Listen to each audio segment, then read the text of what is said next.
حج کے حوالے سے معلوم ہونا چاہیے کہ اسلام کا 5واں بڑا رکن ہے، جس کے بارے میں اللہ فرماتا ہے قرآن کریم میں وَلِلَّهِ عَلَى النَّاسِ حِجُّ الْبَيْتِ مَنِ اسْتَطَاعَ إِلَيْهِ سَبِيلًا، اور لوگوں پر فرض ہے کہ اللہ کے گھر کا اس کے لیے حج کریں، اللہ کی خاطر، اللہ کے لیے خالص ہو کر اللہ کے گھر کا، بیت اللہ کا حج کریں۔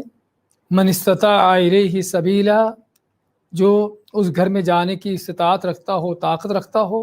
ومن کفر فإن اللہ غنی عن العالمین، اور جو انکار کرتا ہے تو اللہ تعالیٰ پھر بے پرواہ ہے جہانوں سے۔ اس آیت میں 2 بڑی چیزوں کا بیان ہوا، بلکہ 3 بڑی چیزوں کا بیان ہوا ہے۔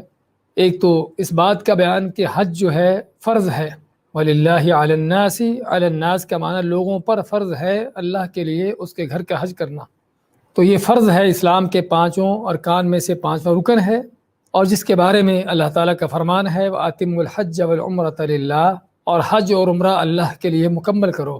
اور نبی کریم صلی اللہ علیہ وسلم نے اسلام کے 5 ارکان بیان کرتے ہوئے فرمایا بنی الاسلام علی 5، کہ اسلام کی بنیاد 5 چیزوں پر ہے۔ اور 5 چیزیں کون سی ہیں؟ شہادت اللہ الہ الا اللہ وان محمد رسول اللہ، ایک اللہ کی وحدانیت کی، اس کی توحید کا، اس کا اعلان کرنا، اس کا اقرار کرنا، اس کی گواہی دینا، اور رسول کریم صلی اللہ علیہ وسلم کے رسول ہونے کی گواہی دینا کہ محمد صلی اللہ علیہ وسلم اللہ کے رسول ہیں۔